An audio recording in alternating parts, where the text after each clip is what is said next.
If you hear, say so. Nate? Take yourself off mute. Nate?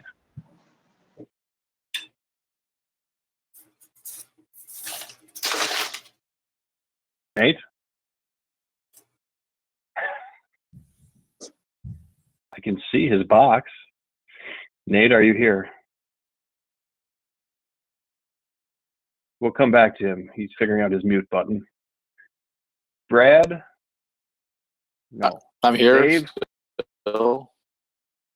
Thank you, Nate. Now we got you. Dave? Here. Chris? Here. Bob? No Bob yet. Matt?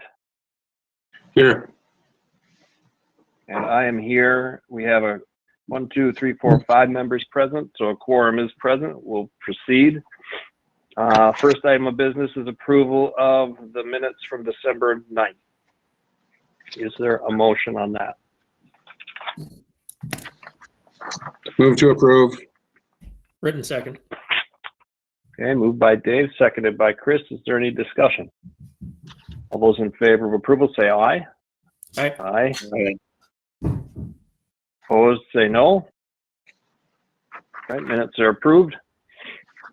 We always leave time at the front end of our agendas for anyone who is attending from the public to address the RDA. Is anyone who is dialed in here this evening interested in providing comments to the RDA? Going once. All right, moving along. Item 6, status reports. Matt, loan review team. I don't actually have anything to talk about today. Kristen, do you have anything with the closings? They all went okay? Yep, we closed on both the Budget Print and the Deerfield Properties loan for 117 North 2nd Street, and I've been making disbursements.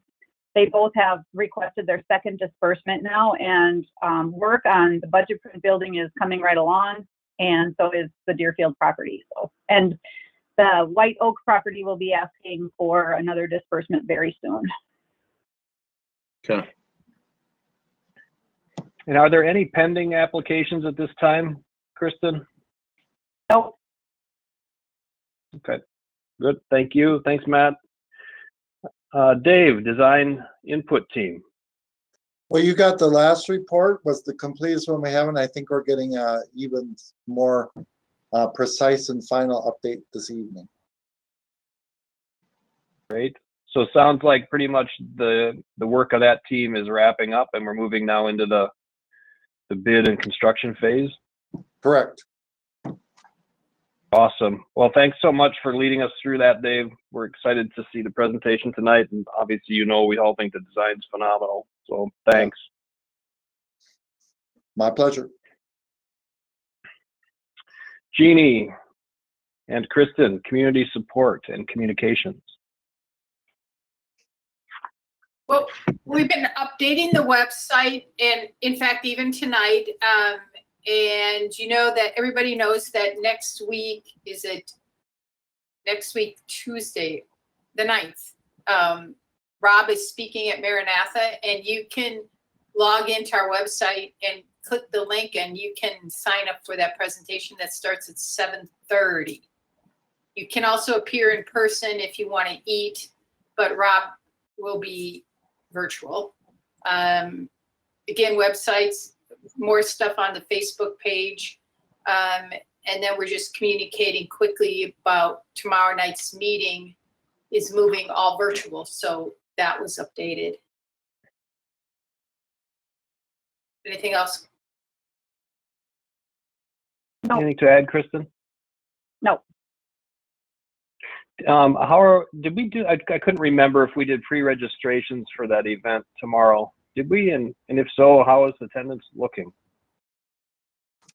We did not, because we were going to have people be able to come virtually or in person.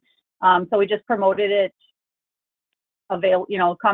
come, and we didn't have anybody RSVP. So we don't have registrations. I was able to cancel our reservation at the Elk because of the storm, and we're just going to go all virtual with that. So people do have to log on and get the link, and then we'll know. And also, it's being recorded, right, by the television station? Yeah.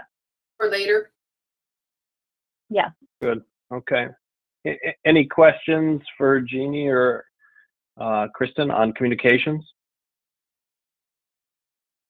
All right, thank you both. And Kristen, Executive Director's report. I think we want to let Chris give the council update, right? Oh, did I miss that? I did. Sorry about that. Yep, thank you. Chris, Sure. ball's in your Sure. court. All right. Got a couple of items here. First one I'm going to discuss that probably most affects the town square is across the river. You'll notice that the plaza is blocked off and the walking trail has been blocked off for some time. So last week, and Melissa was there, there was some discussion on, all right, what do we got to do? We got to do something here. And what's forcing our hand is the DOT is doing their Main Street bridge project.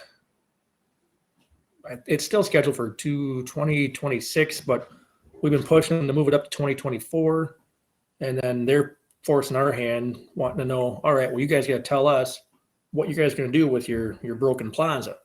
So internally, we've been discussing what do we want to do with that. And if you notice, if you're standing on the town square looking east across the river, we got those, I'll call them corrugated metal bins that hold gravel, kind of an artificial seawall. And one of those has failed last year, which is why the walking trail is closed.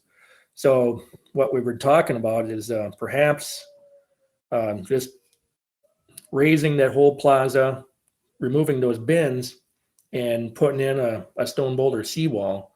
And that would have to reroute the walking trail to the east out to First Street. But that seems like the most effective use of our funds, because fixing the plaza is expensive. Fixing those bins that are full of gravel, that's really expensive. Knocking that stuff down and building an artificial seawall, there may be some grant funding for that too. So that's probably the biggest news that might affect at least the aesthetics when you're standing at the town square looking east. So that's being discussed, and we'll come up with a solution, hopefully what we're going to do in the next month or so for that. Next thing I have on my list is the spring elections will be in April, and there's only one contested council seat. That's District 1. Tom Posh currently holds that seat. So long and short of it is, after the spring election, the majority, if not the entirety of the council, will remain the same for at least a following year. Something kind of interesting that just got passed last night at the council meeting was the creation of a youth advisory board. And what that is a handful of youth from the school district, grades, I think 7 through 12, are eligible to participate. And it's just what it says, advisory board. Group of civic-minded youngsters can get together, and there's some advisors that kind of help them to kind of organize the meetings and stuff. But what they'll offer up to the mayor are their ideas for what kind of programming can we have at town square, or what is a good idea for the park and rec, or whatever.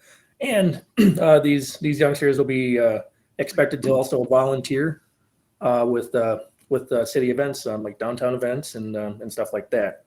So that just got created, or just got approved. So now we're in the process of creating that. So hopefully that'll be up and running sometime this year, and we'll see some positive benefit out of that. And net cost to the city is nothing. We have a new street department head, Jason Timmers, started maybe about a month ago. I've heard nothing but good things about him. In my dealings with him, he's real sharp and good to deal with. So happy to see that.